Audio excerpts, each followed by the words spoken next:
What's up, everybody? Welcome back to the Lions Pit podcast. I am your host, Nick Gomez. With me today is the one and only Juan Leija. Thank you so much for coming, brother. You are someone that in the industry I've looked up to for years. I knew about Onnit probably like 2016, like when I started training MMA fighters is when I started hearing about Onnit, and for a long time I thought it was like really just affiliated with fighters, and then you start to see more of the background, and then you start getting familiar with like some of the high profile coaches that are there, and it's like, well, if you know about Onnit, you know about Juan. So man, again, thank you so much for coming here. I really appreciate it. Thank you very much for having me, man. I'm Yeah. pumped to be on here. It's cool setup. Cool to see you do your thing, man. Yeah, it's a fun little like step out of the gym. Obviously we've been working together at Onnit for, gosh, I've been there. It'll be 4 years in March, so about 3.5 years now. I think I first met you. I came out for the foundation cert in like 2017. Yeah. I came out with the guys from Performance Ranch. And again, it was one of those things I was like, man, this is like meeting a celebrity. Because like, I don't really pay too much attention to like actual celebrities, like, Hollywood shit. Athletes for sure. And then like people within the industry, I was like, fuck, dude, that's Juan Leija. So like meeting you and meeting Eric was like super cool. And you guys have been nothing but great to me ever since I've joined the team. And like I said, man, it's just super cool to have you here. Kind of like, not necessarily like a full circle moment, but it's like, hell yeah, I get to have Juan on my podcast. Yeah. So cool shit, man. Yeah, man, that's awesome, man. Like I said, pumped to be here, man. Cool to see you do your thing. Kind of just like, like, happy to talk outside the gym, Yeah, Yes. yeah, we rarely do that. I feel like all our talks are about MMA. Yeah, it's all about MMA talk. Yeah, I love MMA, so it's kind of one of those things where it's like, I was a fanboy growing up since I was like, 11, 12 years old. So I know you love MMA. So it's like when I can relate to someone talking MMA. Yeah, it's like I just nerd out. Like I'm just for like, sure. Hey, what'd you think about this? What'd you think about that? It's also kind of like in Austin. So me coming from Albuquerque, like that, Albuquerque is MMA. Yeah. Like the city, the culture, everything is very, very like influenced by that. Yeah. And I remember when I came out for that Onnit cert, actually, I think Cowboy was fighting. I don't know if that's when he fought. Oh, I think it's when he fought Darren Till. Yeah. So it was in London and or somewhere in Europe, and so it was like a 1 p.m. fight time. Yeah. And I remember like sitting at the cafe, asking the person what working the cafe. I was like, hey, is there anywhere to watch the fights around here? And Eric was sitting on the chairs behind me. It was back when they had chairs in the lobby. Yeah. And he's like, man, there's not really like an MMA scene here in Austin. Yeah. And I was like, dang, that sucks, because in Albuquerque, you can walk in any restaurant, they're showing the fights. So yeah, that is something that like getting to talk with you about MMA, I'm like, oh, hell yeah, finally someone that gets it. Yeah. Yeah, most people are like pretty loose fans, but like you actually understand the game. Exactly. Yeah. Yeah. So. Dude, so cool when they came to town. The UFC came to Austin a couple months back, and you got Clay Guida up to the suite. Oh yeah, that was awesome. Yeah, because you know his coach? Yeah, Danny Castillo. Danny Castillo. Yeah, so how did you guys meet? So same thing through the Onnit certification process. He came in, was it 2015, the first one around there? Okay. But he was also obviously like Team Alpha Male was sponsored by Onnit. So obviously Danny was one of the athletes there back in the day. It was like T.J. Dillashaw, Uriah Faber, Benavidez, like all those guys. So they would come to Austin and like do shoots and stuff like that. So that's how I got to meet Danny. Known him when he was a fighter. Now he's like coaching a lot of the top athletes in the UFC. So it's cool to see. Yeah, he's got some dogs for sure. Always has. Like that's such a like rich area. Like we talked about Team Alpha Male, we have that banner up still in the gym. Yeah. Man, what a like tree of fighters that came from that gym that have either branched out or they're still there. It's pretty wild to see. Yeah, it's super cool. What like initially piqued your interest in MMA? In MMA, I mean, just growing up. Obviously, growing up with my uncles, they would always make us box. So boxing gloves, at parties. It'll be like at a party, literally it'll be a family party. And they'll take all the boys in the back and like, all the boys would box each other, like gloves, throwing them on, and you would fight all your cousins, Yeah. So that was kind of like how I got into, like, obviously being Mexican, obviously boxing's a big thing. For sure. And it's kind of one of those, I wouldn't say it's like machismo, but it's one of those things like you got to learn how to fight. Yeah. So, boxing was one of those big things in our culture that like you have to do. Obviously, I love boxing. You grew up watching Julio Cesar Chavez, Oscar De La Hoya, things like that. But then also like wrestling. I always like watching like WWE wrestling. It's kind of like a combination. Like, oh, how can you do both? And then obviously the UFC came out, and obviously didn't know too much obviously about it. But then Renzo Gracie was a smaller guy, beating up bigger dudes and all this stuff. And obviously I didn't watch like the first pay-per-views because I was like too young and my family wasn't like into it. So, I would rent them at like, Blockbuster or Hollywood Video. I'll rent them, the We're aging ourselves here. Yeah, exactly. So I'd watch those videos and like, I'd be, oh, this is so cool. And then just through time, I just became a big fan of like MMA and started watching like all the UFCs. But like, you know, weirdly enough, I had like when I was like right out of middle school, and I had a friend at the gym who was from Brazil. His name was Jose. And he was like, I would wear like this Pride shirt, and everyone always thought it was like, you know, like Pride for standing for something else. Yeah, yeah. You know, but it was actually like a Pride FC was like, you know, like a fighting league, you know. Right. And yeah, Pride was legit. Yeah. Some animals came from Pride. Exactly. And I was like a nerd, you know, just kind of just like rocking my like Pride because I was a huge fan when I was like, you know, kid. Yeah. And he's like, you know, Pride FC, like Brazilian dude. And I was like, yeah. He's like, hey man, you know, we just started like talking at the gym, and he just was like, hey man, I get the fights all the time. And he's like, you know, 25, 28-year-old guy. I don't remember how old he was, but he was older than me. And then, weirdly enough, he lived right down the street from my house. So he'd always order the fights, so I'd get to go to his house and watch fights. Yeah. Like his wife would cook us food and everything. Yeah. And it was like, I think looking back in, like, it'd be a little weird. Like, you know, like 13, 15-year-old kind of going to a grown man's house and like watching UFC fights, his wife's cooking for you. But like, you know, there was just like, I think it seems weird here in the U.S., but like obviously Brazilian culture, like Latin culture, that's like totally. Coming out here, he was probably surprised someone knew Pride FC. Exactly. You know what I mean? He's like, hell yeah, come watch the fights. Like, yeah. Absolutely. Yeah. That's crazy. But like you said, man, boxing is such a part of Mexican culture. Like, you hear people say, oh, he fights like a Mexican. And it's like, man, there's not a better compliment that could be made to a fighter. Like, oh, he fights like a Mexican. That's a good thing. Yeah. Like, dude, boxing is huge. So I grew up, I was telling this story. I think I was telling it to Andrew, Craig. I grew up watching like ESPN Classic, like boxing fights with my dad. So like a lot of like Joe Frazier, Muhammad Ali. And then for whatever reason, so growing up, I was in LA up until I was like 8 years old. And for whatever reason, like on late night TV, they'd have sumo wrestling, like legit like Japanese sumo wrestling. Yeah. And so we would always like, we would legit pick up like cushions on the couch and like find like pennies and shit. And we'd bet pennies on these like sumo wrestling fights. So like sumo wrestling, boxing, and then WWF, like, man, I was a huge Shawn Michaels fan. Razor Ramon was my guy. But like, that was like my experience with like martial arts. And then, like I said, 2016, I started training Claudia Gadelia, who at the time she was the #1 ranked contender for strawweight and just came off being a coach on Tough. But I didn't know shit about actual MMA at that time, which is wild because, like I said, growing up, I was in Albuquerque, so everybody knew it. Everyone knew John Jones. GSP had come through Jackson Wink for a little while, and a bunch of guys came through Jackson Wink. But like those are the only names I knew were John and GSP, and that's just because they were the names. But yeah, ever since like 2016, man, it's been my life. Nice. Yeah, and it's not only shaped me like who I am as a person and like as a fan, but definitely as a coach. Yeah. Like if it wasn't for MMA, like I wouldn't be in Onnit. I wouldn't be in Austin. Like those are like getting to train some of those guys that I got to work with have like really not like only look good on the resume, but have like made me a better coach because you have to understand how to handle certain personalities. And then I've been so fortunate to work with some of the coaches that I've worked with that I could definitely consider mentors. Like I think about what Onnit Gym means to like the industry, and I think about like, man, like you and John Wolf and Shane Hines and like the shoulders, your shoulders is what that gym has been built on, and it's just so fucking cool. And like to see that it was like so incorporated with MMA for such a long time, I'm like, yeah, Onnit Gym's a spot for me. Nice. Yeah, so I've always been a big Onnit fan. Like I said, it kind of comes full circle with like the MMA part of it, but it's just it's been awesome. Yeah, I know it's like such a cornerstone in the industry. Like I said, like we host so much education. We just had a certification there this weekend, the PPSC. You did that one, yeah? Yeah. What'd you think of that? It was great, man. Yeah, it was great. Obviously, different movements with kettlebells of like learning how to like, you know, multi-directional stuff. Like, you know, people are just used to using kettlebells in one way, you know, clean snatches. Obviously, there's a lot of flow movements. There's a lot of, you know, combinations, but they do a really good job of putting like the athletic performance side of it with like the fundamentals of kettlebell. Like, it's super cool where it's like, you know, obviously working out can be like purposeful for anyone, however they choose to use a tool, whether they're flipping kettlebells, whether they're doing flow, whatever it is. But obviously, they take more of an approach of like more athletic, like I change direction, rotational press, blah, blah, blah. So like, that's super cool to see someone using the tool that way, and kind of like expands my mind to that even more. So Interesting. I love the way the human body moves and like how you can use tools to kind of like help performance, and I think kettlebells is a great tool for that. For sure. So. Yeah, I'm still.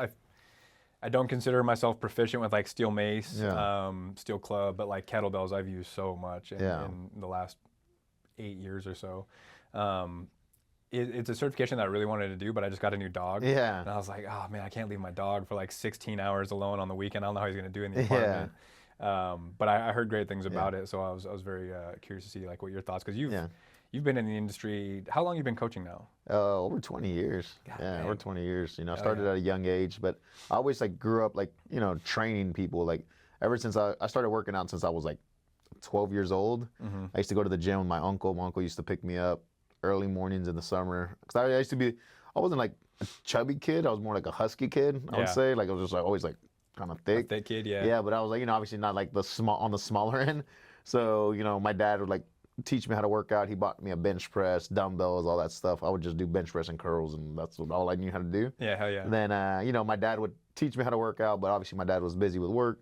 So my uncle kind of took me under his wing and started teaching me how to work out. Nice. And so when I was like, at that age of like 12, 13, 14, obviously going through puberty and all that stuff, like I was kind of husky. And then he taught me how to work out. So he'd pick me up every morning. And I mean, like, obviously at that age, being up by 9 a.m.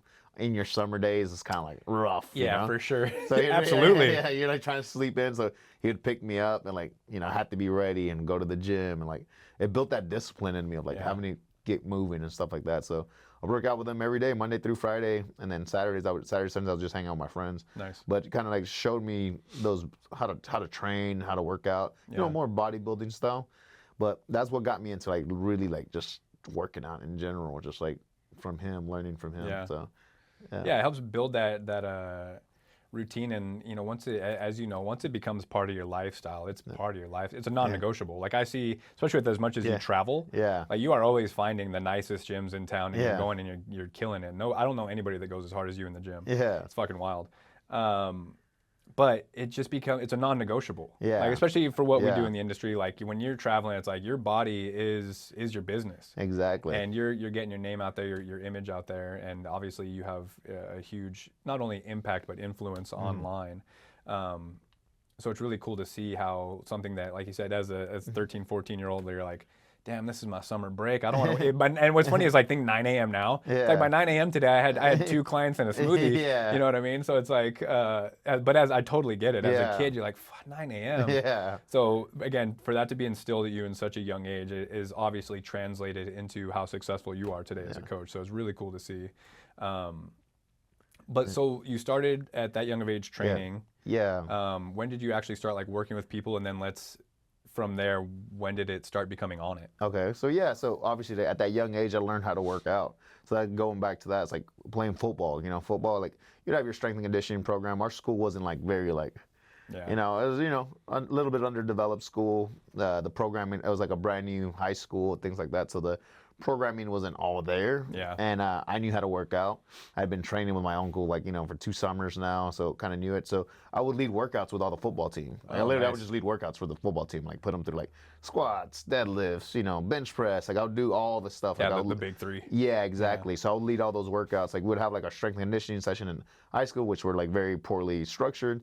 And then obviously kids were like, oh, I want to work out more. So then I would lead workouts that way. And then sometimes, you know, I would just take over hey, let's do this, do that, blah, blah, blah. Yeah. And that's how I first started like training people. Like, you know, like people would come to me, like even in the summer, like, you know, like after football season, people were like, hey man, I want to start working out with you. Yeah, so football players would join Gold's Gym where I used to work out at. So I'd have like 3, 4, 5 guys on the football team coming and working out with me at Gold's Gym all together. Nice. I was kind of leading the workout, like, hey, this guy's what we're doing, blah, blah, blah. Doing the programming. Exactly. Yeah, nice. Yeah, and then, you know, before I knew what programming was, I was just Right, like, yeah. I was just like, this is what we're doing for the routine. You know, this is what we got today. So just stuff like that. So that's how like I first initially started kind of like taking lead, and then obviously got certified, and then, you know, throughout the time, like I started training, but like I wasn't like, you know, like I said, I was very more bodybuilder style, like training. Obviously Arnold being like a big influence, and you know, bodybuilding and exercise and things like that. Yeah. Then obviously I wrestled throughout high school, and then I started doing jujitsu, and then you know, Muay Thai and all that stuff. And one of my buddies, Roger Huerta, was like in the UFC, and we're getting into the UFC. He wasn't there yet. And it Where'd was you like, meet Roger? met him in a high school. So shit. yeah, we both wrestled at different high schools. Okay. And he was like a stud, you know, like fucking crushing everyone. I was doing my thing too. Like, so, you know, we knew each other that way. Like, you know, we're good wrestlers. Yeah. But he was obviously definitely the man, and you know, back in our day. Yeah. And yeah, I met him through that. And then after high school, he was in Minnesota.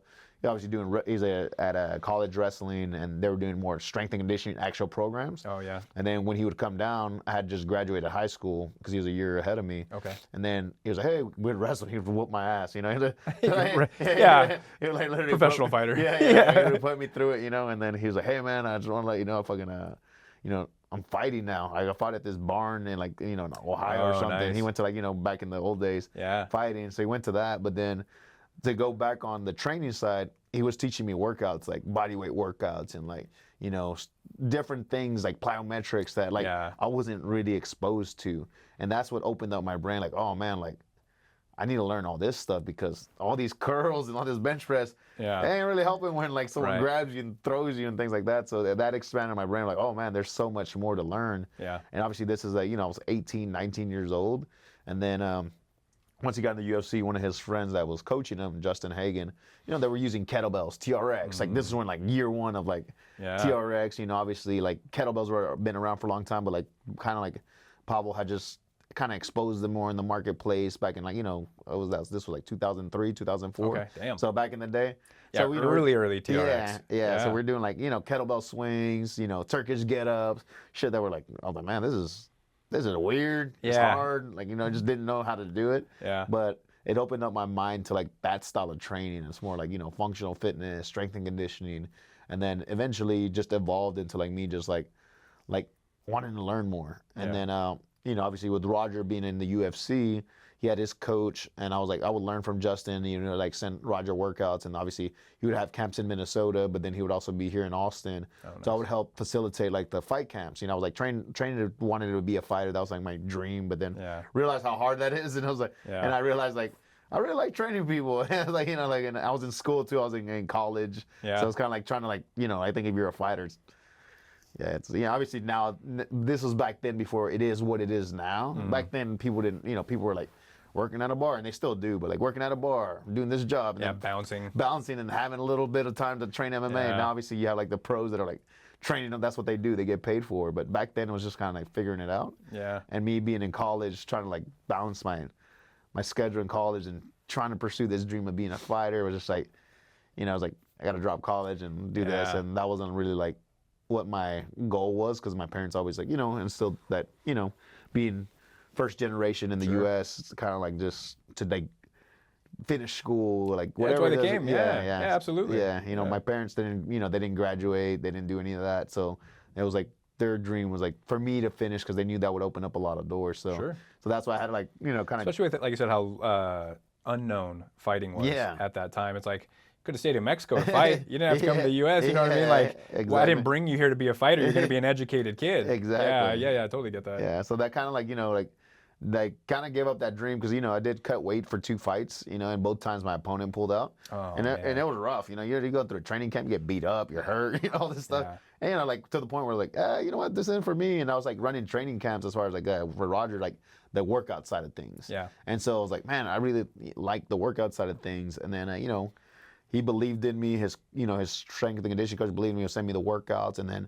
you know, it came to the point where I started like, Roger's like, oh, you just put the workout together for us. I started like modifying things and switching things up the way I saw his body move. Yeah. And then it kind of just like opened that door up of like me wanting like just do more strength and conditioning and learning more. And like, yeah, it's not all about bodybuilding and like, you know, you can be jacked and swole, but man, if you can't move your body, like especially in fighting, like, you know, as we all know now, like you'll get the 135 pounder, 145 pounder can toss you around. And absolutely. If you don't know what you're doing. So kind of like opened that door for me, like to keep learning and educating. And, you know, kept doing the personal training side of things, like just like training people, working with fighters, all that stuff. And then in that time frame, we, you know, obviously we met Aubrey Marcus, who was, you know, the start of Onnit Labs. And he was like, hey, man, you know, I was finishing up school where I was becoming focusing on being a physician assistant. Oh, yeah. So I was doing like my degree, did sports exercise science for one part, then I changed my degree because I was like, oh, I need to switch this up because I need to like fast track to like graduate so I can get into that PA school. Okay. So I ended up just doing international business, and like that was my degree. and, you know, took a lot of marketing and stuff like that. So it kind of helps out nowadays, looking backside. But I was trying to be a PA, and then finally I was done with all my, like, graduated, did my prerequisites, because I had to have a degree and then do my prerequisites to get in PA school. And obviously PA and, like, international business don't go hand in hand with the classes that you take. So I was, like, taking a huge course load, and Aubrey was the one that was like, I was like going to get into South Texas. There's a school down there. I was going to get into the school there, the PA school. My aunt was going to help me get in. She's a doctor in South Texas. So, hey, you know, I'll help you out, blah, blah, blah. Just, you got to do this, this, and that. And then I told Aubrey, I remember just being with Aubrey in his car. We were, like, rolling. And at this point, you know, I was like, you know, it's one of my best friends. I was like, yeah, man, I think I'm going to be moving to South Texas to go to school. And he's like, he's like, you don't need to do that. Like, you know, he just felt like, he was like, it's not what you need to do. I was like, oh, man, well, this is, like, you know, the option that I have. And at the time, I was broke. So I was like, so I was like, hey, this is like, I need to, like, finish school and, like, hopefully make money. My aunt's helping me out, guaranteeing me a job. And Aubrey's like, no, man, you need to stick to training. You're really good at it. And I was like, oh, yeah, no, but that doesn't, like, pay that much, you know, at the time. Like, it's not paying me that much to, like, live how I want to live and, like, the responsibilities that I do. And he was like, no, man, you're really good at it. Like, you just need to stick with it. Like, you just figure it out. He's like, I know you're working at, you know, at a big gym right now, corporate gym, has, like, goals. He's like, you know, just, like, you know, just start training people out of my garage. You know, like, just, you know, don't worry about, like, you know, like, just train people there. You have access to it. Gave me a key to his house, his garage, everything. So I just train people in his garage. And then, like, that kind of, like, would, like, open that up. And then when he was moving to houses, he had a bunch of equipment. And he just literally just gave me all his equipment. Like, hey, man, here's a present from me to you. I had just got a house that I was renting because I was working for him as an assistant. And then just kind of, like, working, like, I was helping with Onnit. You know, Onnit was just in the beginning stages. So I was Aubrey's assistant, and I was helping with, like, Onnit, like, here and there at the shipping and stuff like that. What's this, like, 2013, 2014? Yeah, 2012. 2012, okay. 2011, 2012. 2012 was start, yeah. And so I was doing all that, and then Aubrey just basically, you know, gave me all the garage equipment. At the time, I was making a little bit of money, and obviously with Aubrey's support, we were able to get a house. And then we got a house, and then basically that garage, I set it up with all that gym equipment, so I set up my own gym. And I was training people out of my garage. I mean, I'm telling you, I was having, like, you know, like 50, 60 people running through my garage, which is a huge clientele base for a young trainer. Absolutely. Starting out, you know, even now. Like, I was at the big clientele base now. So, you know, I've had a lot of people that have classes, like 10 girls in my garage working out, things like that. So, that kind of happened. And then, you know, I was still working for Aubrey, helping with Onnit at the beginning stages. And then Aubrey, just like when we got the office that we're in now, he was like, hey, come check out the new office. Let's go look at it. You know, went walking around the office, and then he walks into the room, which is the Onnit Gym classroom now. Doesn't look anything like what it does now. He's like, hey, man, what do you think about this space? I'm like, man, it's a good space, man. This office is awesome. And he's like, oh, man, what do you think about this room? I was like, man, it's a big room, you know. And I was like, cool. He's like, all right, man, what's your gym? I was like, just order whatever you want. Like, order. Obviously, he gave me a budget. It wasn't like an unlimited budget, but he gave me a budget. Hey, man, well, here's a budget. I don't even remember how much. I think it was like $3-4 grand or something like that. But here's, like, you know, use this room, build out a gym, train your clients from here. Now you have like basically a gym. But, you know, obviously you train the Onnit employees, and then basically that's when I kind of really officially became an Onnit employee. Like, you know, contractor / employee, but I was part of the team, you know, at the beginning stages. And when I was doing that, I was basically training the employees. You know, Onnit would cover like half the price, and they would cover the other half. So at the time I was charging, I think, like $75 or something. So they would cover like 30-some bucks, and then Onnit would cover the rest. So I was training a lot of the Onnit employees, and I was like the Onnit trainer. And then obviously Aubrey allowed me to say, hey, this is your gym space. So I brought all my clients that I was training into the space, and obviously, you know, like, and now I have like a gym, kind of building up. Then I started bringing, you know, had over like, you know, 100 people that were like coming through, and like, yeah, it was a big group. And at that point, you know, Aubrey obviously saw, you know, the brand Onnit was growing, things like that. Obviously, it always helped for a lot of content, you know, showing pictures, people working out on it in the background. And then Aubrey's like, hey, man, let's open up a gym, you know, and I was like, oh, shit. I was like, all right, that'd be cool. But I was like, I didn't know anything about managing a gym or things like that. I just kind of knew how to run my own personal training business. And that's when we brought in John Wolf, you know, and I was like, he was like, hey, we're going to bring John Wolf in. Obviously, there's Mark DeGrasse that came in, too, who was like part of the fitness side, where he was more like content base. And so when we were opening up a gym, we brought John Wolf, and John Wolf was going to be the GM. Brought him in. I was gonna like the head coach / assistant manager or whatever it is. And we opened up a gym. You know, got Joe DeFranco used his name as like to opening up. we kind of remember DeFranco's gym at Onnit. At Onnit Gym. Yeah, we partnered up with him. We had one of the DeFranco's trainers.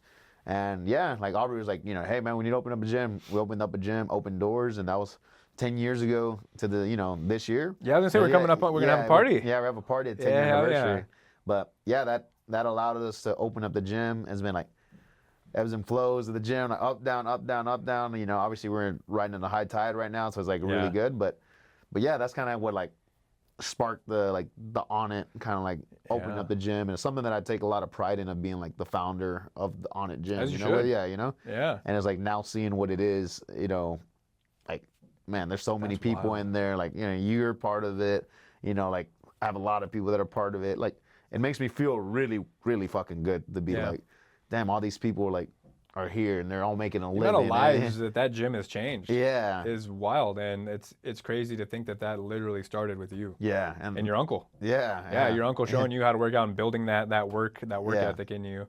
And because I've said this about you from the first time I met you, I was like, man, no matter what, Juan could be changing mufflers somewhere right now and he would be successful because like the work ethic that you have. Like even if you weren't training, I would have no doubt that you'd be a successful person. So it's wild to see where that all comes from, and then we're at almost 800 members now at Onnit Gym. Yeah, it's fucking wild, man. And that's up from even when I first started. So like I said, we're definitely riding that high tide right now, but I can't imagine like the ebbs and flows that have gone over the last 10 years with that gym.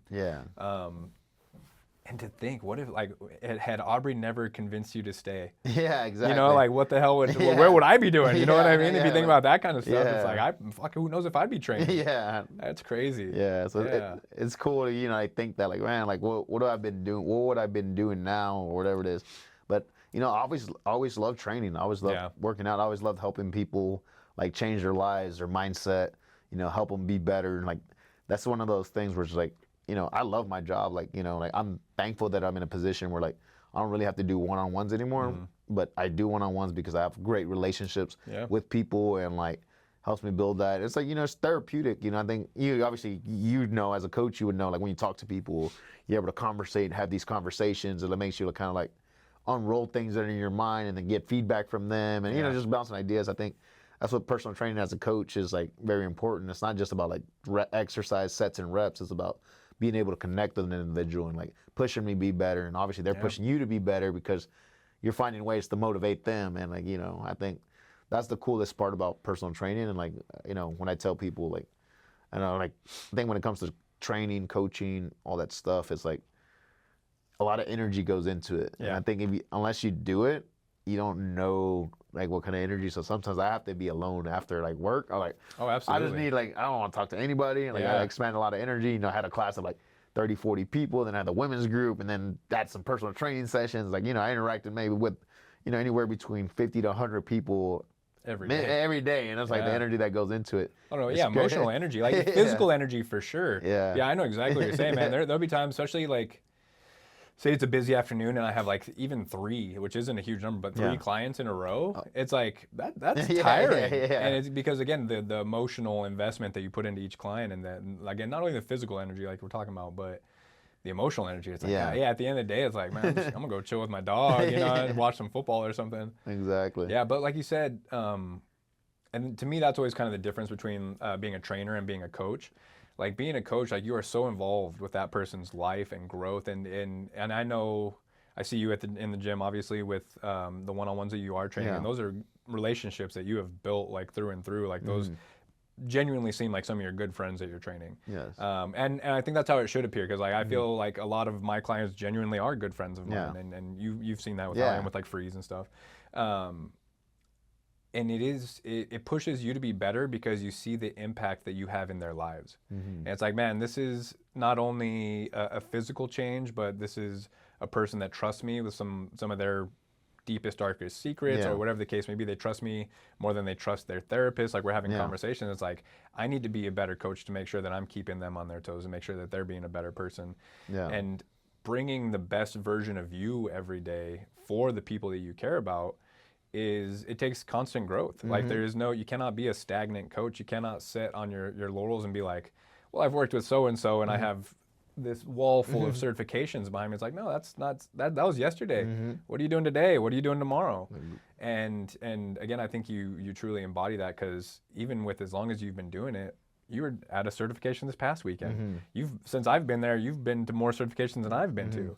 And it's one of those things, it's very admirable, because you lead from the front, and you not only on the coaching side and on the educational side, but you genuinely care about your coaches as far as like how they're doing personally. Like, hey, how's your business? How's life? How are things going? How's the girlfriend? Whatever the case may be. It's exhausting. Yeah. You know, it's exhausting to be that person. But like I said, you handle it well. And then I see you post, and you're up at 5 a.m. doing a cold plunge and going for dude. You have one of the sickest home gyms I've seen, by the way. So like I see you post from there, I'm like, damn, that's nice. But like you're getting it every day, dude. It's sick. Yeah, man. It's one of those things. It's just the work ethic. You know, I think, you know, in order to make it in the fitness industry, I think a lot of things go into it. You could be a coach, you know, that's one thing of it, you know.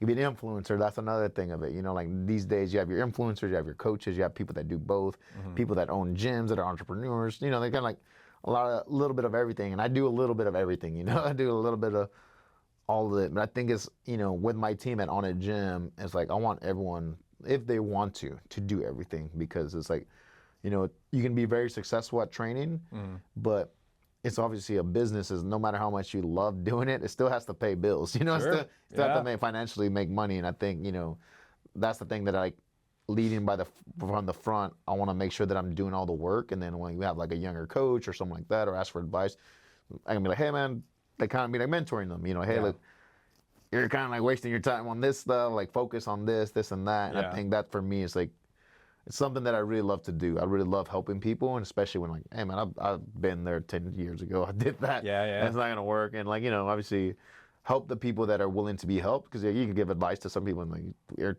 you know, I'm like, hey, I'm not just telling you this shit because I'm telling you. It's like I'm telling you out of experience, and like, you know, like I do my research, and like I obviously experience and everything like that. But you know, obviously, let everyone. You know, as the saying goes, like, you can take the horse to water, but you can't make him drink. Yeah, exactly. I was just about to say that. That's funny. But yeah, it's perfect. Yeah. So. That's what, recently one of our interns was asking me after class. He's like, hey, he said, what do you think's the quickest way to make it? And I don't think he meant to word it like that, but that's how he did. And initially I was kind of taken aback by it. I was like, man, you're asking the wrong coach. Like, I didn't take the fast route. I didn't fast track anything. I took the very scenic route to where I am today. And I told him that, and I was like, man, the best advice I can give you is be present and be available. Like, be in front of people, be in front of the right people, and like handle yourself how you would want to, like act like a coach you would want to hire. Exactly. You know what I mean? Like, be that person, and then be available, because we've had people come through that are like, yeah, I'm here for it. Like even people that have come from out of town, they're like, yeah, I want to be a part of the team. Yeah.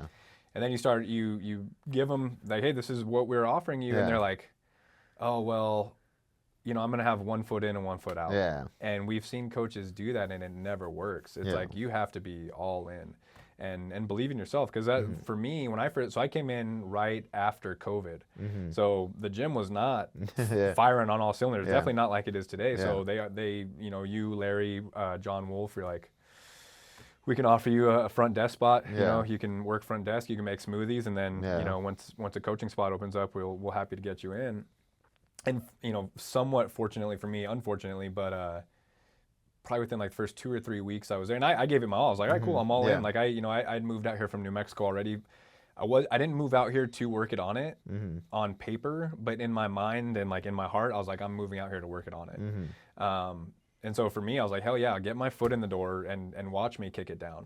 And so within that first 2 or 3 weeks, like I think there was like 4 or 5 coaches that all got COVID at like a party together. And they're like, all right, Nick, like we need you to jump in and start coaching classes. And at that time, I went out of my way to shadow you and Rain, because I saw you guys. And obviously I've said this from day one, like all the coaches at Onnit are dynamic. Like everyone is really good at something, and there's a few of us that are like good at the same thing. Like everyone's like so good at everything else and like good across the board.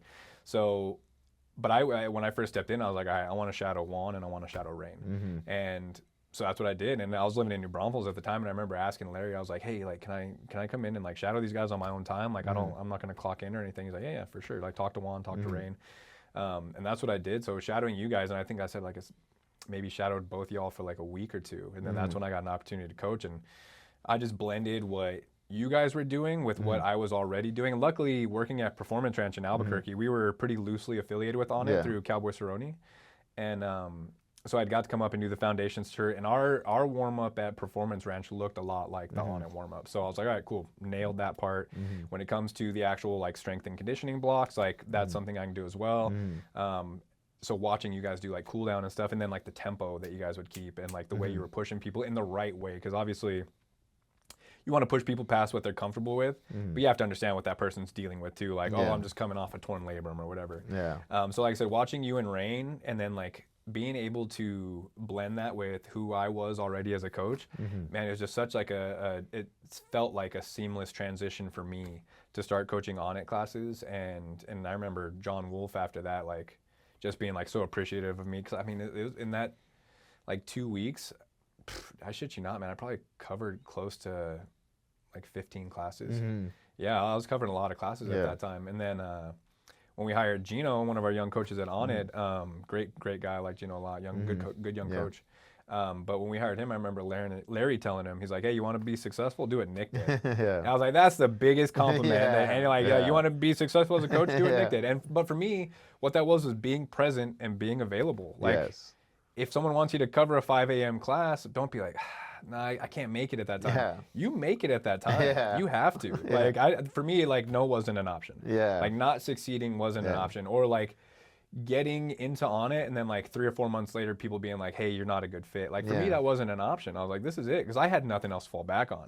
I moved out here. Like, I moved out. It was the day I moved out here was December 18th, 2020. And on December 15th of 2020, I had no idea where I was going to live. Like, we hadn't gotten approved on renting a house down in New Braunfels. I didn't have a job moving out here. All I knew was I had to come out here. And I wanted to come out here for Onnit. And so I made it happen. And luckily through the owner of Performance Ranch and his connection and his relationship with John Wolf, so Lawrence Herrera, the owner of Performance Ranch, he had reached out to John Wolf before I moved out here and let him know that I was coming out. John was cool with it. My dumbass, it was almost like maybe like a little bit of like imposter syndrome. I was like, you know what? I'll shoot John a message on Instagram, but I'm not going to get like his contact info from Lawrence. So I shot him a message, never opened, like didn't open it, and then like fast forward. So that was like I said, December. Fast forward to like February of 2021 is when the big freeze was. And I saw like John post something about Onnit Gym reopening after the big freeze, blah, blah, blah. And I dropped like a fire emoji on his story. And that's when he saw the previous message. He's like, oh shit, like I didn't see you out here. Like, go ahead and come on in. And I was like, it was almost like a little shot of adrenaline when I saw he responded. I was like, oh shit, it's happening. Like, this is it. Like, I gotta go. And I had a job opportunity to work at a gym down in San Antonio, which great gym, great people that were running it. Strength and conditioning, like a small gym. And I could have easily done that, but I was like, even with like all the adrenaline and you know the hair sticking up on the back of my neck, I was like, Onnit's calling. Like, I gotta go. Like, and the guys down in San Antonio, they were totally understanding, because both the owners and the coach that got me connected with them I had met at the durability cert, and so they're like, no, we understand what Onnit is. Like, go work for Onnit. And it was the first time, and man, when I first started Onnit, like I said, I'd worked with, you know, Cowboy, John Jones, a bunch of different fighters. And for the first time, when I started working at Onnit, I was like, oh, this is something I can do forever. Because I remember working with John, and I'm training John Jones for his umpteenth title defense. Like, in the back of my mind, I'm like, someday I'm gonna need a real job. Because being, as you know, like early on in training, like it is not lucrative, especially strength and conditioning, because it's not sexy. Like, there's nothing sexy about strength and conditioning. So like getting into that side of it, like I said, in the back of my mind, I kept telling myself, I was like, fuck man, someday I need a real job. And then working at Onnit, I was like, oh no, this is something I can do forever. And so like I said, what Onnit Gym provides and like what you have built and what you bring to the table, not only as the head coach there, but like you said, as a mentor to the guys coming in, man, it's like because the same story for me. Like when I was done, I played college baseball. When I was done playing college baseball, I was like, I don't want to go to school anymore. I was only going to school for baseball. But I was like, man, I want to stay around athletics. Like once that dream of being like a professional baseball player was done, I was like, well, I really enjoy training. I really enjoy working out. And so like I said, I kind of went down that path as well at that time. But yeah, in the back of my head, I was like, someday I'm gonna need to push a pencil at a desk somewhere just to get a paycheck. And seeing that the opportunity is out there, like if you really want it to happen, as you've made it happen, moving out here, I made it happen for me. Like if the opportunity is out there to do something you want to do, just fucking do it. You know what I'm saying? Because like for all we know, this is the only chance we get at this life. You know what I mean? Like might as well be wild and make it fun. Yeah, I know you're living that lifestyle. Yeah, yeah, man. Like I think it's important to follow what you love and what you want to do. And that to me is like, like a lot of times, even nowadays, like, oh, you could be doing this more and doing this and this and that. And like, yeah, I am shooting to do all these other things, but I love what I do. Yeah. Like, we've been doing it for a long time. Like, yeah, but I love what I do and I'm successful at it. It's like a lot of people, wish to be in my shoes when it comes to like the training and like what I do. Absolutely. So it's like, when like people are like, hey, you need to be doing more, this and that. I'm like, yeah, but I am happy with doing what I'm doing, and it's like, And you're killing it. Yeah, so it's like, so it's one of those things, but at the same time, I do believe, like keep shooting for more. I always do that, doing more. And so, yeah, it's I'm just happy to be able to provide a space, obviously it's a team effort. Obviously you're one of the coaches there. It's like not just me that's doing all the work. Sure. And obviously we have Larry, we have Carlisle, we have Danica, we have a lot of people that are doing the management side of things. Yeah, a lot of dynamic people. Exactly. Yeah. So we have a whole team. We have all the coaches that work there that are doing a great job to make sure that place kind of runs, And I'm thankful to be, the seed for that, kind of like be able to make that happen. So for me, it's just cool to see, like, just walking in, I'm just like, oh shit, this is cool. And one of the things for like young coaches, like making yourself present and available is very important. I can't tell you how many times I've asked people, like, hey man, I'm trying to build something, like a class or doing something, and like, I'm just doing this to try to help somebody. Like, hey, I'm building this class. Like, hey, man, you potentially can take this over. I had a few times where I've asked someone, like, hey man, like, what do you think about jumping in this class and running it for me and like this and that? Like, I've already kind of built it. Yeah. Yeah, I've had people be like, well, man, can I get back to you on that? I'm like, nope. That was your opportunity. Yeah, I'm just like, I'm like, oh man, like I'm just like, whoa, okay. Yeah, there's like no bigger kick in the nuts when you like an opportunity like that when you're like, hey, I am handing you the reins to like a golden ticket. And you want to think about it. Like, oh man. Yeah, like I said, nope. Yeah, get back to me never. Yeah, so that's why it's important to be present, available, things like that. Like I said, for me, like in my position now at Onnit Gym, it's like I just like building things and like handing them off to people. Like right now I have the women's group, which I've ran for a very long time. And it's one of those things that's one of the projects outside of the, obviously for the gym, being the founder, co-founder with Aubrey, my brother, John, and all of us, but doing that, like I built the Onnit system, right? The sense, so like with their assistance, with John's assistance and my brothers and everyone, but I built like what the classes look like, the warm up, the workout, the decompression, all that stuff. I built it all, like how the gym business kind of flows. And that's been cool for me to do. And obviously now everyone runs the small groups. That's just cool that, oh shit, like I kind of like built that. That's kind of fun. Yeah. But then now I'm like, you building the women's group, like built the women's group, years after we opened. I've always trained a lot of women, built the women's group. That's something that, providing a space for a lot of women to kind of just work out and like just kind of just do their thing. And, they builds a strong community amongst women. But same thing in that, it's like being able to build that and then like, oh, I have to travel a lot and like who's going to coach that? And, obviously we have a coach on board, Brooklyn.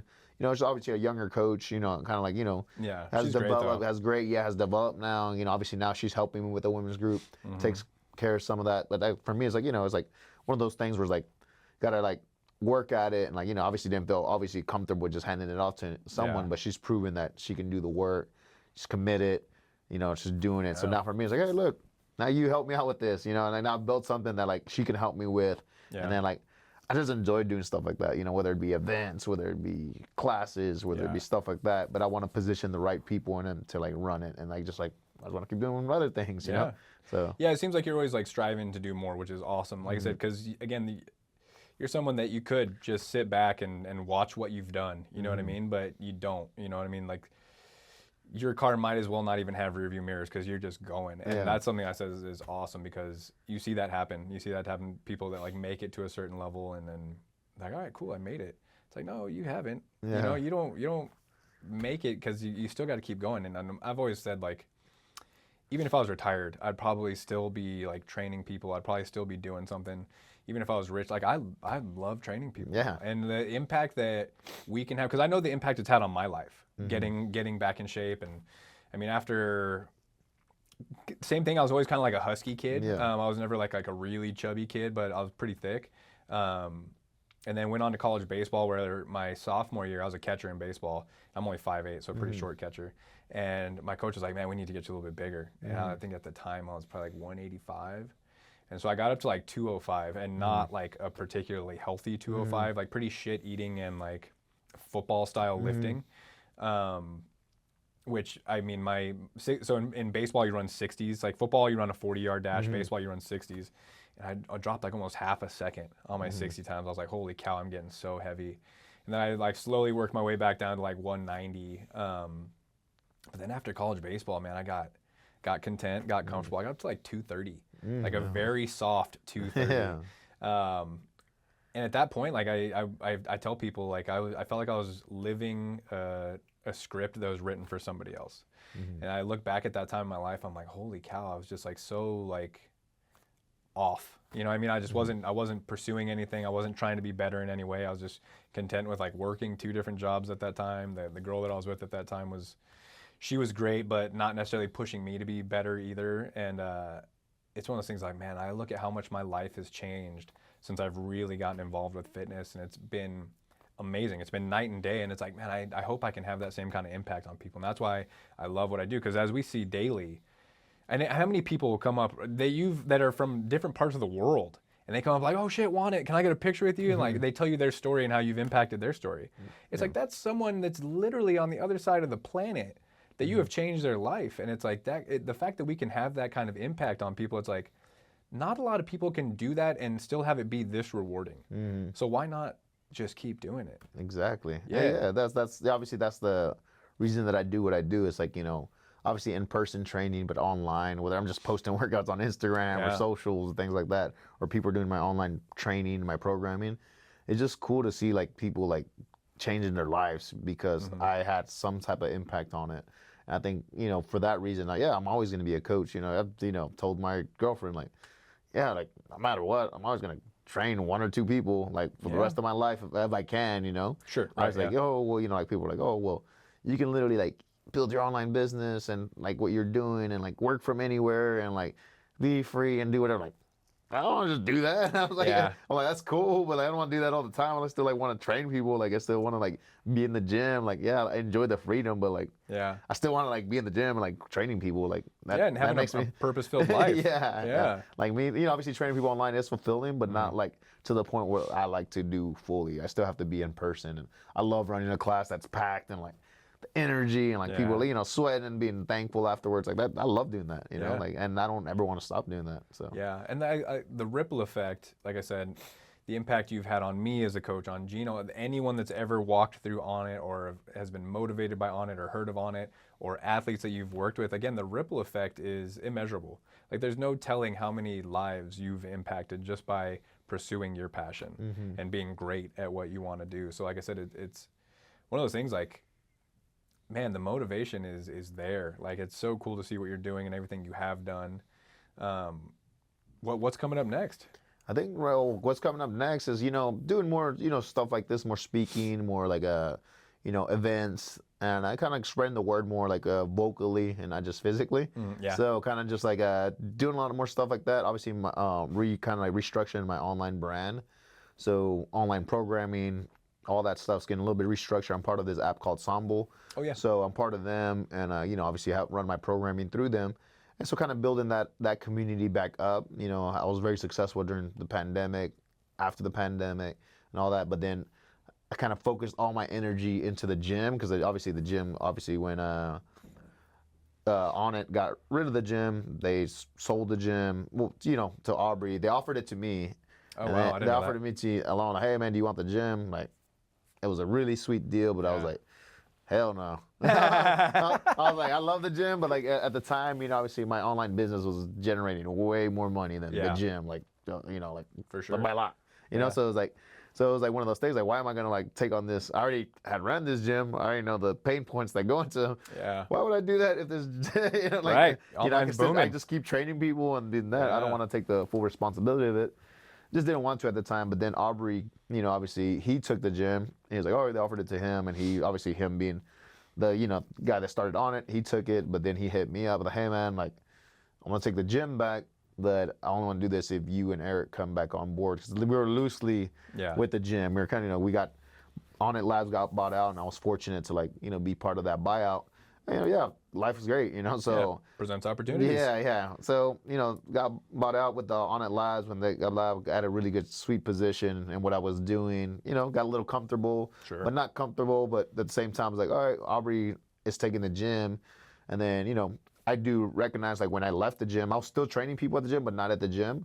I was no longer doing programming because, obviously the gym couldn't afford my salary. Yeah. And I get it. It's gym business and can afford my salary. But when I left that position of me being the face of Onnit Gym, I remember, the gym fell really bad. Fell from numbers dropped. Yeah, numbers dropped. We were at the lowest, we were about 101 members, No way. Yeah, I remember looking at that number, 101 members, and being so low, and then obviously realizing oh man, obviously it's my baby, and I was like, oh, I know we got bought out, but it's still this and that. But then Aubrey, taking the gym back, and right before Aubrey was gonna take the gym back, Larry had asked me, hey man, we'll pay you, can afford this, and like I said, being the founder of the gym we got bought out, so I was no longer with it. Yeah. Came back on, I was like, all right, cool, let's boost this back up, and I'll put all my energy into it. And Aubrey came in. Aubrey's like, hey man, I can only do this if you and Eric, are part of this, and you guys help me grow this, and this and that. And I was like, all right, let's go. And I was already he didn't know that I was already kind of on board, but not fully gonna put everything into it. And obviously with that, I was like, hey man, you get ownership in it, you and your brother, blah blah blah. I already kind of knew the deal and kind of was figuring out, all right, cool. Yeah. Well, it was kind of, I had already built this, and let me just put everything into it, and put all my energy into that, which took away from the online business. Yeah. So I was like, I'm just gonna dedicate myself to this, and obviously Aubrey's always believed in me. Yeah. So the fact that he confided him to me to do this, all right, I'm gonna give it my all. Hell yeah. And did that, and obviously took a lot of pieces. It wasn't just my workers, all of us, Sure. that did it. But I do feel like I do take a lot of lead in that, and was able to kind of get us out, reinvigorate, for sure. Yeah. And so once I did that, the online business really took a hit. I wasn't focusing on that, and it was kind of just running on its own. But now that the gym is kind of operating, the team is there. You got Alex Earl, who's the CEO. You got Larry, who's the GM. You got Carlisle, that's heading the coaches, and you got Danica front desk. You got all you guys, all the coaches are just killing it. Everyone's doing their thing. So it's I'm okay, now I don't have to put all my energy into this. Yeah. So now I'm focusing more on the online business and it's building the business online again. And it's basically hiring a content creator, hiring a marketing team, hiring someone to run my social. So that's kind of what I'm doing now. So my focus is, obviously still in-person stuff, but focusing on my online business, my online community, and definitely want to do the coaching.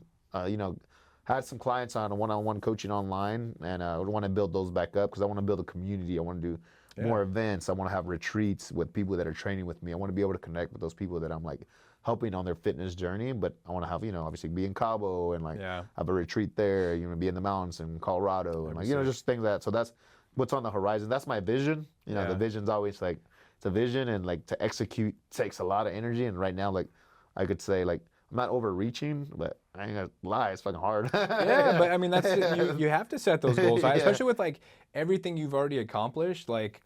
If your next goals weren't difficult sounding goals, I would be surprised. Yeah. My next goal is to start working at Gold's Gym. It's wait, what? No. It makes perfect sense that you want to expand your reach and do these dynamic things because you got to keep leveling up. Yeah. You have that type of personality that you just got to keep leveling up. And I mean, to be honest with you, everyone should have that. Yeah. You know what I mean?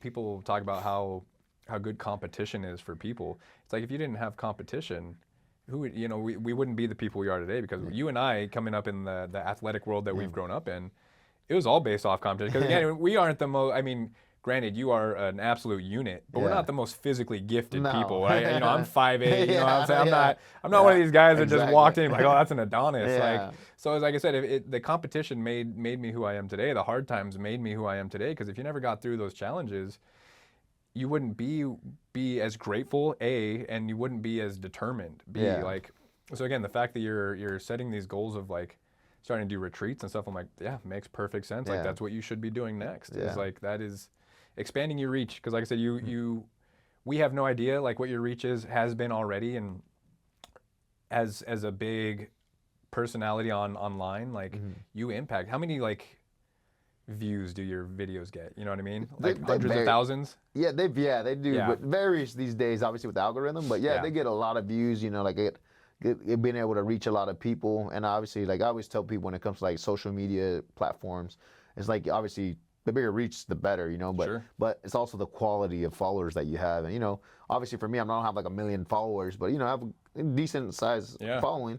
And like the people that follow me or the people that are on my email list, all that, they believe in what I'm doing, because I'm Yeah. like, it's important for me to like practice what I preach. Like that's one of the big things. Practice what you preach. That's why you see me getting up early in the morning, Yeah. doing the workouts, doing all the stuff that's like hard. When like, you know, because there has been times where like when I was a little bit on my heavier side, where like, you know, people come into the gym like, oh yeah, like the price is too expensive or whatever, like to join, or like, you know, oh man, well, you know, fitness, health is wealth, and you know, I think the world's kind of been realizing that a lot more and more. Yeah. But you know, I've had like new members, but oh well, what if I race you on this, like, you know, rower? If I beat you, you give me a free membership for 3 months. Like shit, challenge accepted. You know, Yeah. like, just ain't like, so smoke the shit out of them. You know, Right, like, yeah. things like that. You know, but it's like, you know, you got to practice what you preach. Like I can Back do it up. back it up. Everything that I'm coaching, I can do. So Yeah. I think that's super important. You know, so Absolutely. practice what you preach. You know, that's kind of my big ones. You know, teamwork makes the dream work. You know, super cheese, but it's true, man. Like you Dude, can't so do this true. by yourself. Like you have to have a strong team. And, Yeah, and man, it's so wild. Like from the time I've started on it, but like especially now, it's like, man, this is probably the only job I've ever had where I can honestly say there's nobody I work with that I dislike. You know what I mean? Like, 'cause we all like Yeah. I don't know what you're doing before training, Yeah. but like I've had jobs where I walk in, I'm like, man, this guy, like this is the Yeah. last person I want to work with today. Yeah. It's like I never feel that like coming in Yeah. on it. Like I've told Larry multiple times, he's probably the best boss I've ever had. Yeah. No offense to Lawrence Herrera. But Larry's a dynamic boss. He's great. Every time I've had to ask him for something, like he has an answer for me that day. Like he always goes to bat for his guys. Like I've always appreciated that about Larry. And like the leadership that we have at Onnit and the community that we have is second to none. And it shows with like some of the awards we're winning around town. Like we are the best gym in town. We are the best community in town. And like it's just growing. Yes. Because our impact on the fitness community, especially within Austin, it's felt. You know, like we just had our run club have like its biggest gathering, and that's a run club at a gym full of meatheads. You know, our run club just had its biggest like number the other day. So it's like one of those things where it's like across the board we're killing it, and I say that humbly because like I said, I saw the days where it was 100 members, and we're almost at 800 now. So you see that, and you see how we're able to impact people's lives, and it's such like you said, it motivates you to be better. It motivates you to expand your education, to start doing stuff like this, like get your presence out there, start speaking, and help as many people as we can help. Because at the end of the day, that's the goal, right? That's why we do what we do. Yes, it's nice to collect a paycheck and do fun stuff, but at the end of the day, man, helping people is really and like what I'm in it for. And like I tell people, you know, like, you know, there's times like I love my job, I love what I do, and like, sometimes I get paid and I don't even know that I got paid. You know? And that's just because of what I love what I do. And obviously, you know, I'm thankful to be in that position. But a lot of times, like, oh shit, I got paid. You know, or like, oh, some, you know, money came in, like this and that. But I'm just so busy doing what I love to do that, you know, not saying I'll do it for free, but right. But you know, like, you know, but you know, yeah, like it's something that like I love doing and like, you know, just enjoy it. So yeah, man, it's important to just be doing what you love and like be confident in it and like believe in it, passionate about it, you know. Yeah, that's going kind of back to talking about Larry as well. Recently, I was working with a pitcher from the Yankees, and I negotiated the contract to what the Yankees would be paying for his training. And I had talked to Ty about it. Larry wasn't even in the office. I talked to Ty, our accounts manager, and I was like, hey, since I negotiated this deal, like maybe could we negotiate my percentage and have that conversation? And Ty, like, given Ty is great. I love Ty. But gives the corporate answer. He's like, well, I don't know if that's feasible, but we can talk about it and see where that goes. But I kind of just got the impression like no, and I was like, all right, cool, because again, I love what I do so much that it's not really about that, but for me it was worth asking. Yeah. And then, so I left the office and I didn't think twice about it. I was like, all right, cool, like that's fine. And then like 2 weeks later, Larry sends me an email. He's like, hey, heard you had this conversation with Ty, and although it sounds like we weren't able to do that for that specific client, we are going to bump your rates up because of your tenure and what you've done here and your, being prolific with programming and whatnot. Like, you deserve to get a raise. And it's one of those things where I was like, I was literally in my driveway about to leave for work, and I got the email, and I'm sitting there in my car reading it, and I'm like, try not to get choked up. Yeah. So I'm like, damn, man, that's so nice to like see your work be rewarded.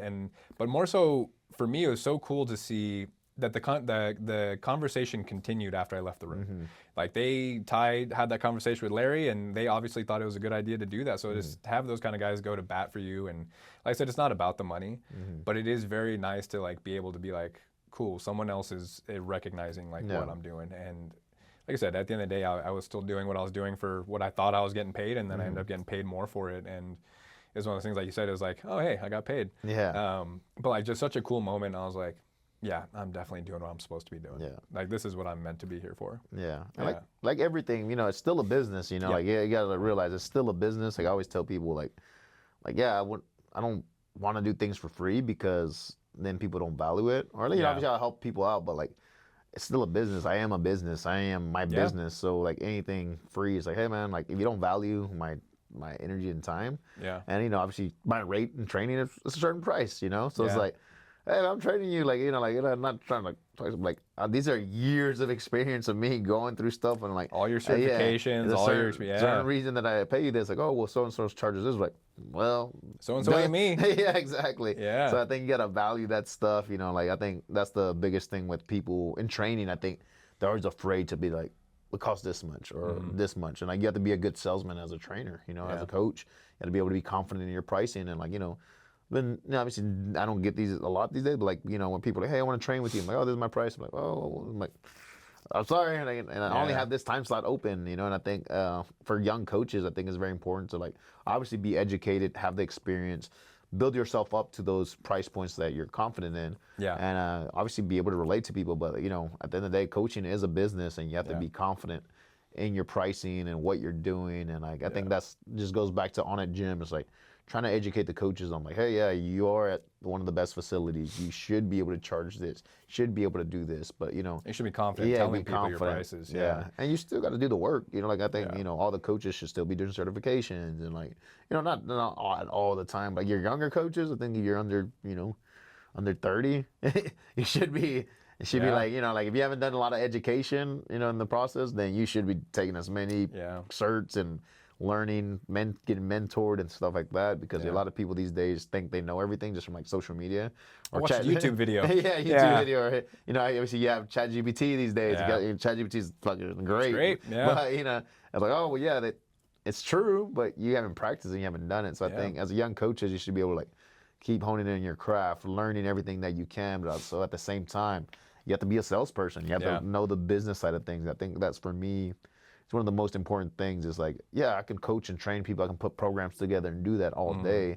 And I can't tell you how many people I've trained beside them that are way smarter than me when it comes to sports exercise science, movement, and like, learn from them. And I learn my stuff. I know my deals, but like, I'm also knowing that like, oh yeah, like, I don't know how many times they can't make it because they don't know the business side of things. Yeah. And I know like the business side of things. Like, hey, you have to put all these pieces together. You have to know the exercise science behind it, but you also have to know the business side of things to be successful in training. I think that's the one thing that we try to teach our coaches at Onnit Gym. Like, hey, this is not just a gym that you come train at. This is like a profession. That's why we have, internships. You have to kind of work your way up to be a coach, like it's like you have to have pass these standards, and like, you have your certifications. You have to be able to do these, fitness tests and things like that. That's all important. It's all like grading. Like it's like to be at this facility, you got to be able to execute. And it's like it's not like some box gym like, oh yeah, I got my NASM or ACE the certification. I can come train there. So I think it's important to set the standard. And I think at Onnit Gym, we have the standard where it's like, you have to be well educated. You have to be, obviously have the certifications and training. We also have to be business savvy. You have to be able to sell your business, because at the end of the day, we can't hold your hand the whole time. Like, hey, man. Right. There's only so much you can do. Yeah. Yeah. And you've always done a good job at that. Whether it's in coaches meetings, like offering your services to like help record or edit videos or whatever the case may be. Like I said, that's something that you've always been great at, because again, that's on your own time. It's not a service you're charging. You're not like, hey, I'll mentor you for 4 sessions for $100 a month. No, you've never said anything like that. You've said, hey, if you have questions, come to me. So yeah, but there's only so far you can hold someone's hand to. But yeah, it's one of those things, like being confident in delivering your prices. So rewind to, chubby version of me post college, and I was working at, one of the jobs I had was working at the North Face. And the North Face is very high end, like outdoors gear, right?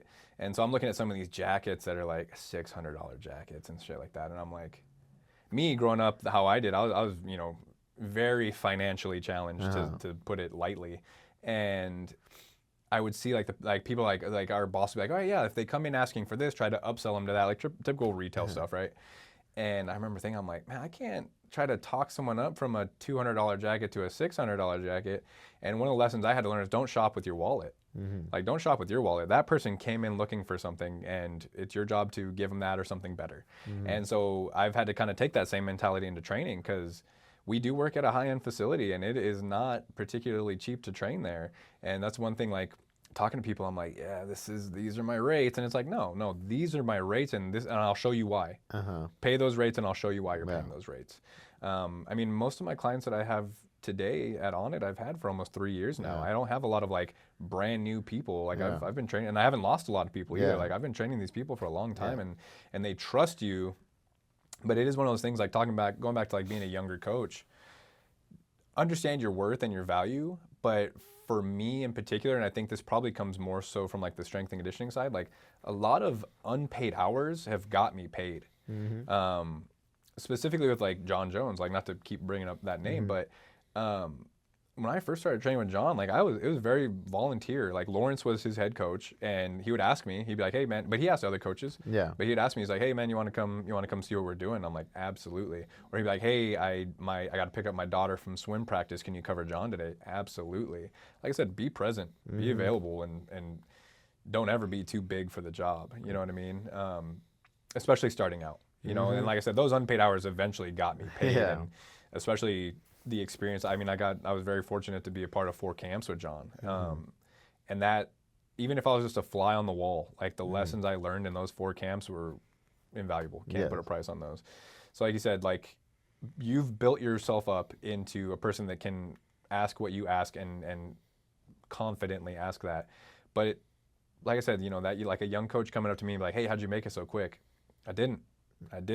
Build yourself up to be that person to where you can charge the rates you want to ask and charge them confidently, because at the end of the day, it is still a business. And like I said, we obviously love what we do, and we do it for a reason, but it is still putting food on our tables and a roof over our heads. So it's one of those things, like, would I do it for free if money was no object? Sure. I would probably own a gym and be doing very much what like Aubrey's doing. What I mean? I would own a gym and happily love that. But at the time, and what it is right now is like, that's not the option. So right now I got to charge what I charge. And but man, it's such a blessing to do what we do. And I think the people obviously see the value in that, because Onnit's just blowing up. Yeah, so that's, kind of going on that, the goal would be like to open up other Onnit gyms, kind of that would be like the next goal.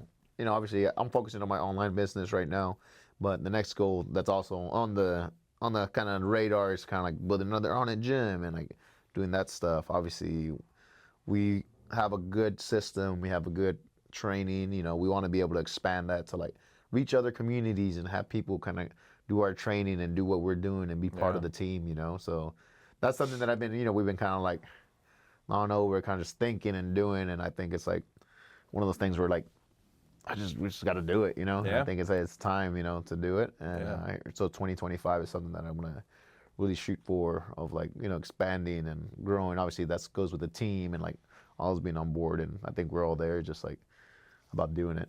Yeah, yeah. You gotta put feet to pavement and make things happen. I mean, I know Austin could definitely use another Onnit Gym, but I mean, how many times do we hear it where people from Colorado or Miami or New York, they're like, God, if you built one of these in my city, it would blow up. And it's like, yeah, it would. You're right. You're right. So, yeah, like I said, I think expansion in the very near future is inevitable. Whether that's within Austin or outside of Austin, I think again with the system that you guys have built up and the reputation that we've built within the industry, I mean, you can close your eyes and put your finger on a map, and an Onnit Gym will succeed there. Yeah. You know what I mean? Me selfishly, I'd love to see one in Fort Worth. I know I don't know if that's like the, I know Miami is like a big poppin' city. Anywhere on the West Coast would be like, it would blow up. I always feel like Denver would blow up. Like I feel like there's a big kind of that community, because Onnit does this really cool thing of like being such a melting pot. Because you see the gym bros, you see the meatheads, but then you also see like the holistic, like flowy, spiritual guys, and I'm like, Denver. Yeah. It would pop off in Denver. Yeah. There's Black Swans in Denver? Yeah, there's Black Swan in Denver. So already a little bit of a footprint there. Yeah, so there's different locations. I think that just becomes like where we see the best marketplace to open the next one. Obviously, the next one will be similar but different for what we're doing in the size of the space. Obviously, we have such a big space on a gym. Massive. So, so obviously still want to provide like the small group training, the classes, but open gym as well. Yeah. How does that flow look like? Obviously, on a gym, what we have now, it used to be the Onnit warehouse, and like the other side was like Office Max warehouse, So you kind of just built with the space that we had. Obviously, another gym would like to have like a location where like, this kind of like what the space that we have now, let's build it out. Yeah. Kind of be a little bit more choosy, and that would be a dream of mine to actually like have a spot that like the way the format's laid out. Like, okay, we actually do this. The showers go here. Cold plunge sauna goes here. There's turf on this side. The racks are here. Machines are here. Like that's something that I'm like would be fun to do. And I think we did it with this gym, but not at that rate. It was kind of just like piecing shit together. Sure. And now it's like it excites me to like possible expansion and being able to put a gym together like from scratch, and like something that obviously I take a lot of pride in, like obviously like in like the aesthetics of the gym and like things of that nature, machines, what goes in. Obviously we're not like a machine heavy gym, but definitely want to add some more machines in there. But just like that's the only like thing I ever hear, like, I wish you guys had more machines. Yeah. So just little things like that, but I take pride in like doing that, being building. I like going to other gyms. Like when I travel, I try to go check out the coolest gyms. Like just see what people are doing. I take classes to see what these coaches are doing and like things like that. So it's like, hey, just keep learning, because everyone has a different style and way they're doing stuff. So yeah, hopefully the expansion can be soon, and I'll be excited for that, because that gives everyone on the team right now opportunity for growth. Because I think at the end of the day, you still have to keep growing. Whether it's you or Gino or Brooklyn or whatever, like, hey, we have to be able to train other coaches the way we coach and how we run the system, and like restarting the education system at Onnit Gym, like Shane Hines, Carlisle, hopefully John Wolf coming back on and running that stuff, because those guys, had so much success running thousands of people through the education system. And that's just something that I think is important to keep educating people, but it also helps us find new coaches for new locations. Yeah. So. Yeah. It's funny you did talk about the education and the impact it's had. Even my pastor, he has like 2 or 3 Onnit certifications, because he used to help with the gym down in Houston, which is so fun. That's how him and I connected, and that's how I ended up actually started going to that church. But yeah, man, I think, expansion, you talk about the people, be pretty wild to see. It'd be pretty wild to see, but it'd be pretty awesome to see. And, we get to travel and we get to see these other awesome gyms, you obviously more so.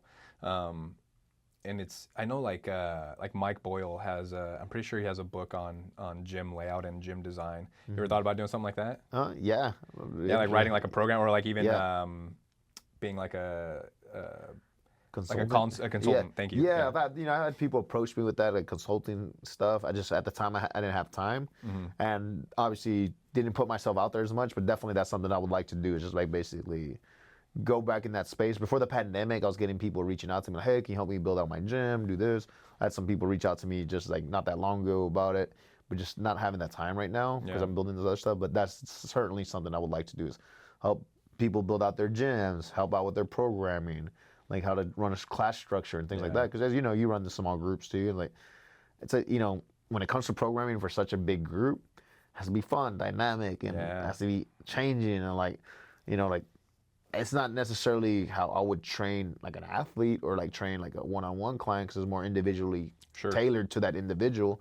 But in a small group, you're trying to reach everyone and keep everyone happy and hit everyone's goals. So it's definitely something that's taken years to like hone in. Like, trust me, it's like that wasn't something that just one day to the next is great, and then you're always gonna have a little bit of like pushback, like, oh, the coach is like, I would do this and I would do that. I've tried it. Yeah, I tried that. Yeah. Trust me, I tried that. You know, like, hey man, I tried it. Like, it doesn't work that easy when you have this many people. Like, it's like, you know, it's a system that, you know, obviously taken years to like build, and obviously feedback from all the coaches and like, hey, what pain points did you see? Okay, we need to modify this or do that. And so I think it's like something that is a big strength of mine when it comes to like programming and training and like the flow of the class and like the building that, like that team effort, the community. And I think, yeah, like definitely want to open up myself in the future for like consulting, helping other gyms kind of do that. So, yeah, very nice. Yeah, that's something I mean, especially again with your experience and how much you travel, like I could see you doing something like that. Yeah. Like, even just writing like a manuscript, like, all right, you want to have a gym build out? Here's one for a home build out. Here's one for a warehouse build out. Like just stuff you can sell, like, because again, you've seen it all, you've been around it, and you've obviously have made it work. So yeah, I wouldn't be surprised if that's something that you end up doing. Yeah, that's something definitely I would like to explore, you know, building out gyms, helping people build gyms out and like programming them and doing all that stuff. It's just fun. You know, we can open up gyms and stuff like that, but I definitely want more people kind of running what we're doing at the gym. Like, people always want, oh, I want to do what you guys are doing at the gym. Like, wanting part of that program. Well, you know, there's not a location there. Like, okay, like, there are other gyms that kind of want to run almost like affiliates and stuff like that. So that's something that interests me too, like having affiliates, because we can't open up a lot of spaces. But say someone in Indiana, like I have some people there that have a gym, like, you know, want to open up a space, or you know, have their space and want to run the same program that we're doing. Okay, cool. Give you the programming. This is the equipment that you need to run it. And, you know, they're affiliates of ours, or, you know, things like that. So I want to be able to expand that way as well. Yeah. So that's kind of like what we were at Performance Ranch. I mean, I don't think it was like I know Lawrence had mentioned the name potentially being like Performance Ranch powered by Onnit. But like the coaches got to come through and do Onnit certifications. We had Onnit kettlebells, sandbags, med balls, supplements up front in the front of house, like a bunch of different Onnit stuff. And I think, you know, kind of considering that like an affiliate, like, cause we, like I said, the warm-up was very much an Onnit warm-up. Now, granted, it was a way smaller demographic at Performance Ranch, so it got to be a little more fine-tuned, a lot more like one-on-one, and then a little more specific to like athletic training, which was very interesting for me to like come here from Performance Ranch, because like I said, I was working with mostly athletes, a lot of like Gen Pop people too, but when I came to Onnit and meeting guys like you, Brian, Rain, and then Larry, Carlisle, guys like that, I'm like, man, these guys are killing themselves in the gym. Like, what? Like, for me, it took so long to comprehend. Like, I'm like, oh, they are gym athletes. Yeah. This is their sport. Yeah. Like, they're not getting ready for a different sport. Like, this is what they're training for. And I'm like, it took me a while to like comprehend that. I'm like, oh, they're gym athletes. Like, this is what they're training for. And like, it changed my whole mindset on like the small group program and everything. I'm like, yep, that makes sense. Yeah. These guys are fucking animals. All right, cool, man. Yeah. What you got anything else to say? Man, I think you know, we covered a lot today. It was great, kind of being on here. You know, going through the coaching stuff, training. You know, I think it's just, you know, biggest thing is like if you want to like connect with me, I'm on you know, obviously social media. Tell people where to find you. At Onnit _ 24/7. You know, I'll be like posting more stuff on there. You know, trying to build up my online training program. I'm on Ensemble as well, and Ensemble under my name, Juan Leija. You know, if you want to, you know, obviously train with what we do in person, Onnit Gym is where to be, obviously. For sure. You know, heading that programming there, but obviously with the assistance of all you coaches, kind of like putting it together. So that's where you can experience what we do. So Onnit Gym is where we're at. You know, I just want to keep saying, you know, thank you for everyone that always shows support, whether it be in person or online, because you know, the people that show support kind of allow me to do what I love to do. Yeah. And you know, allows me to eat. So yeah. I love to eat. Yeah, exactly. Yeah, quick little side story about that real quick, at the influence, like the people that come in. I had a kid he was like from Chile. I think he was born in Texas, but so he was coming up to join the military. But he was from Chile. He was like big into like Rogan and like guns and shit. He's a cool kid, young guy, and like into MMA, but Chile doesn't really have like an MMA scene. And so he's like, yeah, I train like when and where I can. And I think it was Danica ended up telling him like, oh, well, he trains fighters. And the kid was great. Like he was like 19 years old, just so excited just to be there. And then so I showed him pictures of me training John Jones. And he's like, oh, I can't wait to tell my dad I met someone that I was like, wow. Like it's something that's so simple, but like, man, has that impact on people. So yeah, keep putting it out there, man. People are watching, and like I said, it's not only as a peer and someone in the industry is it motivating, but like I said, you never know who you're motivating that's just watching from their phone screen. So awesome to see, man. You've been killing the content for years now. I know I'm grateful for you, grateful for everything you do at Onnit. So again, thanks for coming on, man. It's been great. Man, We'll have to do it again. Yeah, let's do it. Yeah, I'll get Eric on next too. So Eric and then your boy Brad. Yeah. Yeah, that'll be some. Maybe we can set up the desk and do like a panel. We're all up there. Yeah, that'd be cool. That'd be good. Yeah. All right, cool, everyone. Again, that was the Lions Pit podcast. I'm Nick Gomez. My guest was Juan Leija. Shout out to Zach Wolf over at Simple Plan Nutrition here in Austin, local-based nutrition program. They track your macros for you, so they make it super easy to get in shape. Again, grateful for those guys. Grateful for everyone tuning in, and we'll see you next time.